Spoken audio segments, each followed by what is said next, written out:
Hello, everyone, and welcome back to White Eagle. I'm Mr. B, and I'm so happy to be here with you all today. Today, we'll learn about reading work reports, writing short summaries, small talk, and ending the workday. Good morning, Anna. Morning, Mr. B. How are you today? I'm good. I reviewed the project report last night. It was a little long. Yeah, reports can be long and sometimes a bit boring. True, but I want to get better at reading English reports faster.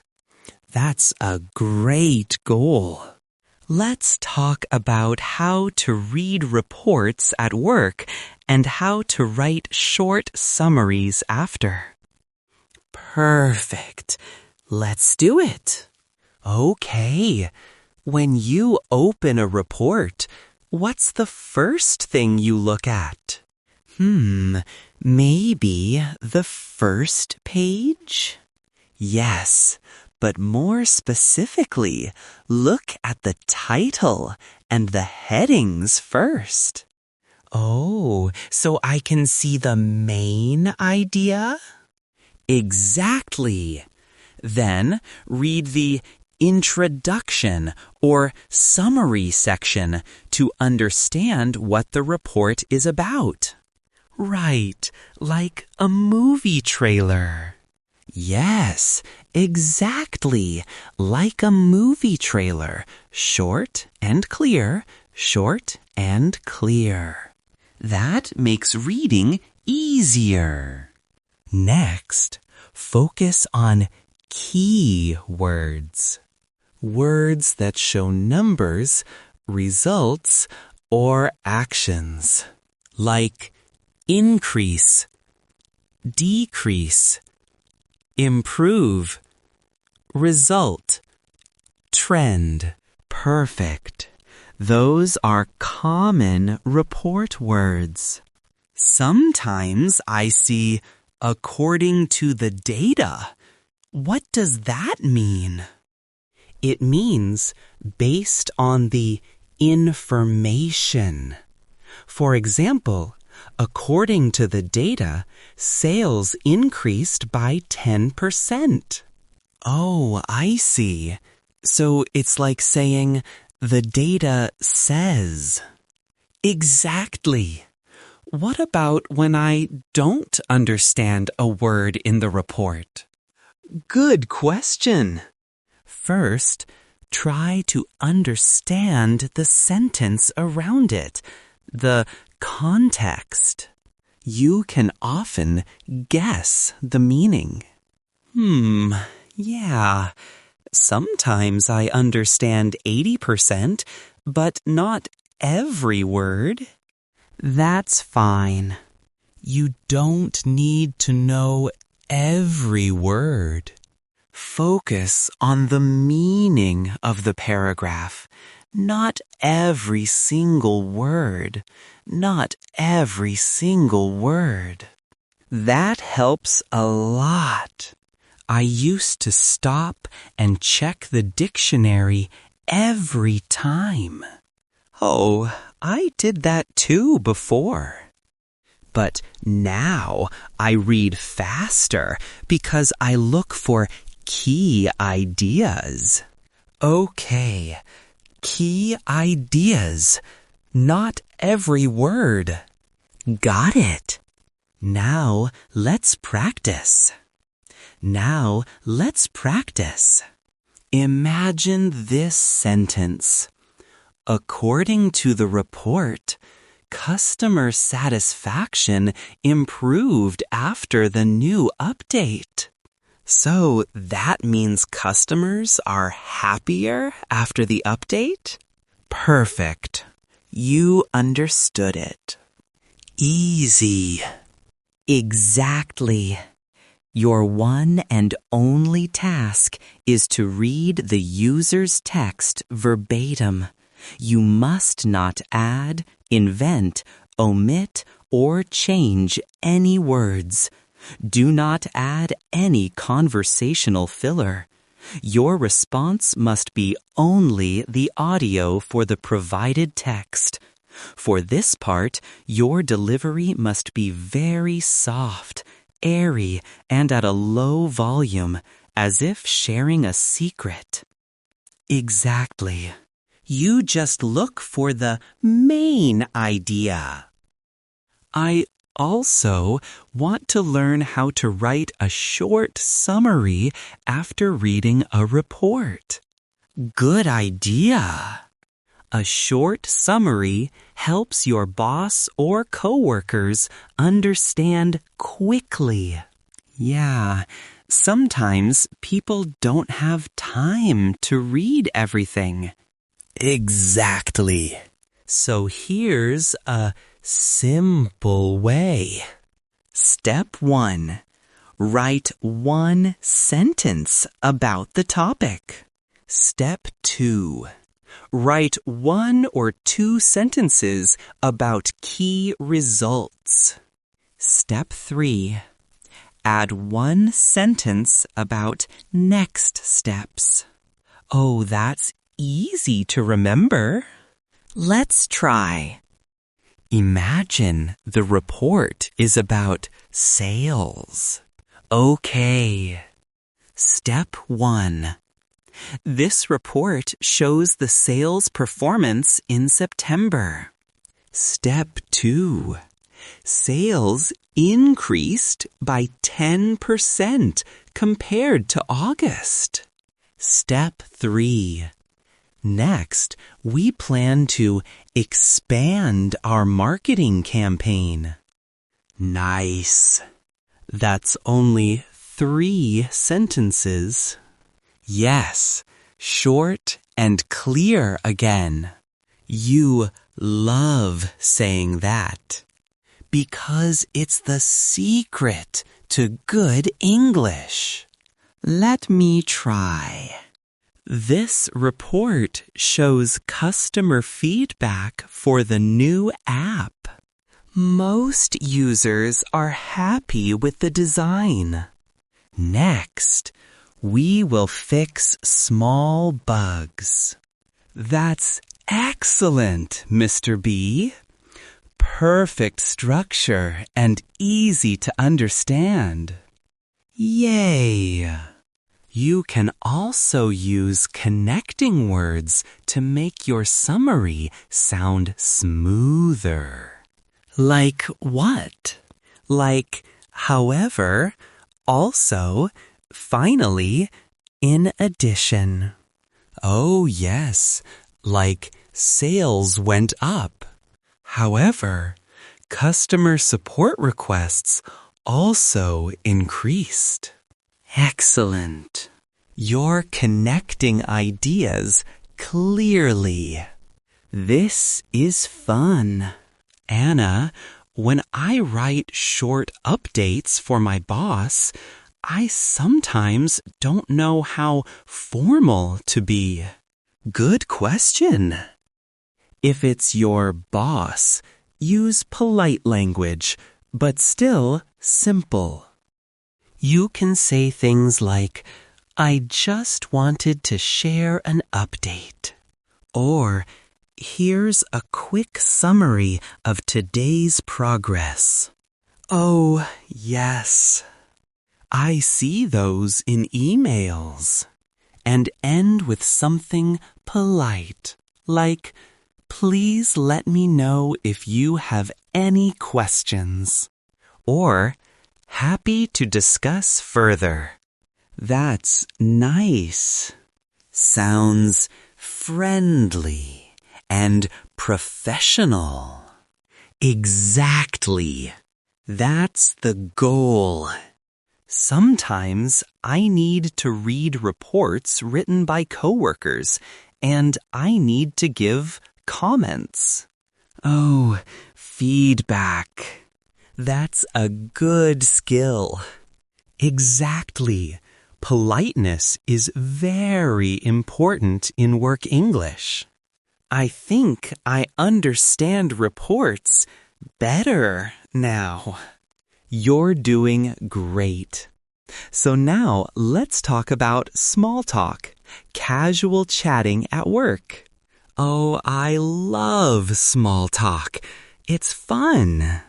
Yes, and it helps build good relationships with coworkers. True. Sometimes I don't know what to say, though. Let's practice. For example, in the morning you can say, "Good morning, how's everything?"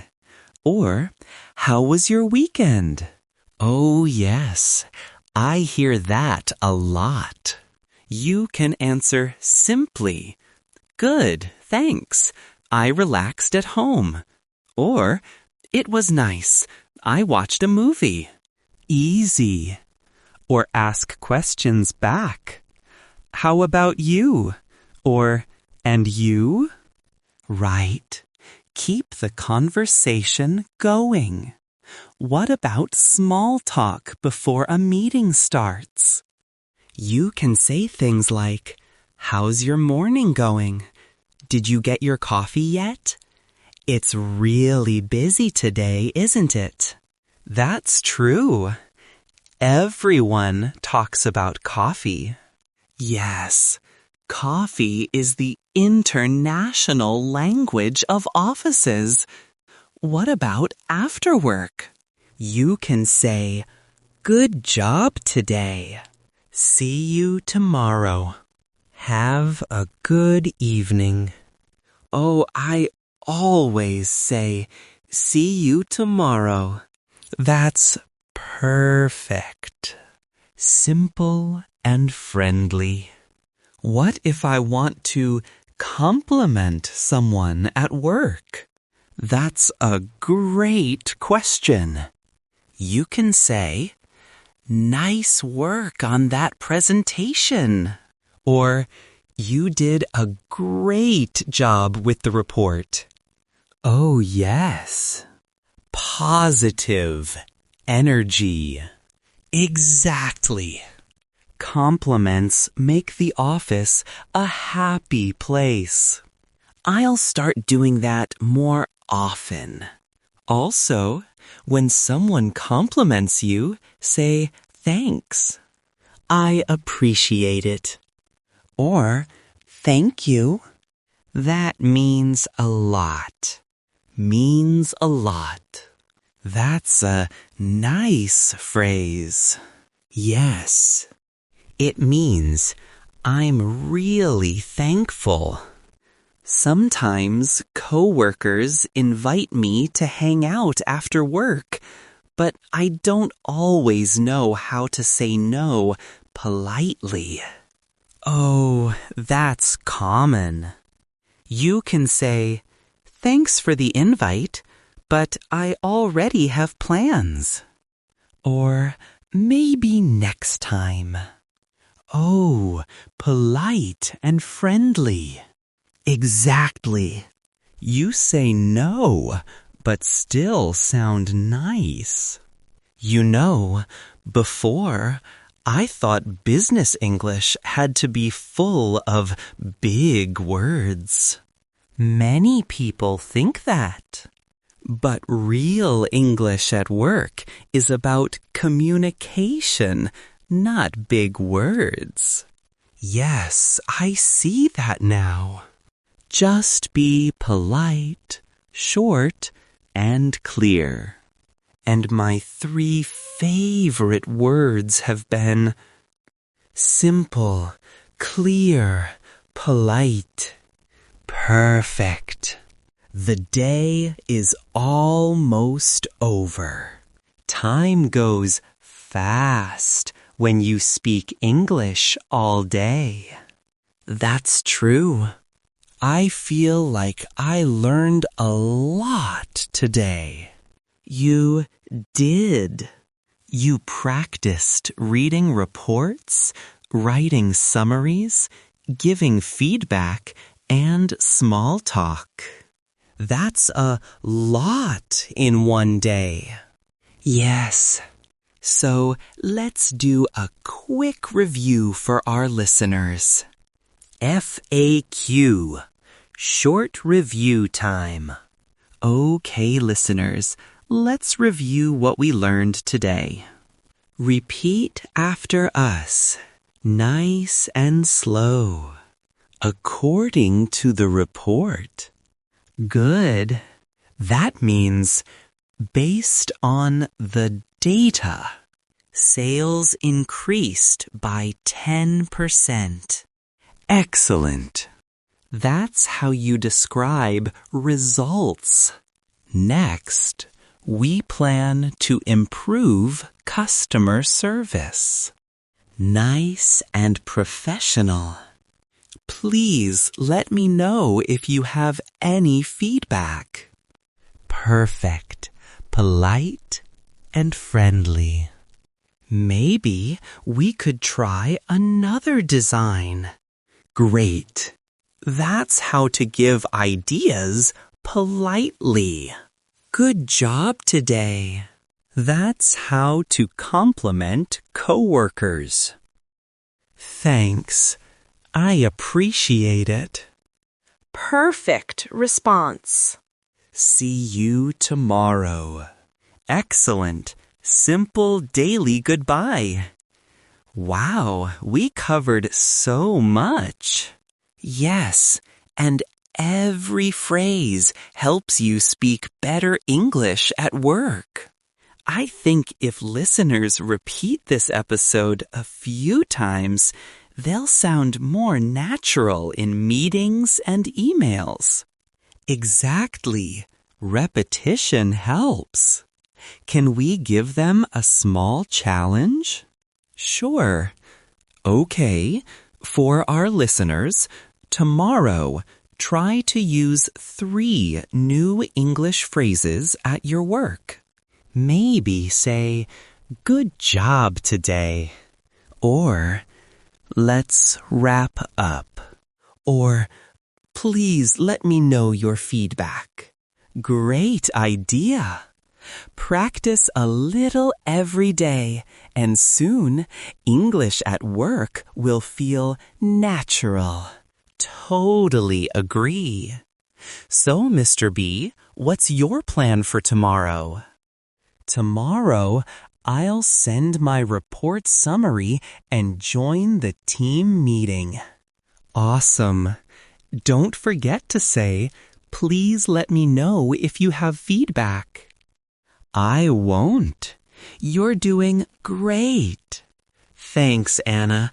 I really appreciate your help. You're welcome. Well, it's time to finish work. Yup, another day, another lesson. That's right. I'll send the report before I leave. Okay, sounds good. And remember, tomorrow we'll talk about polite phone calls and messages. Oh, that's useful too. Yes, so everyone stay tuned for the next episode. And don't forget to practice your English at work every day. See you next time. Bye, everyone. Bye.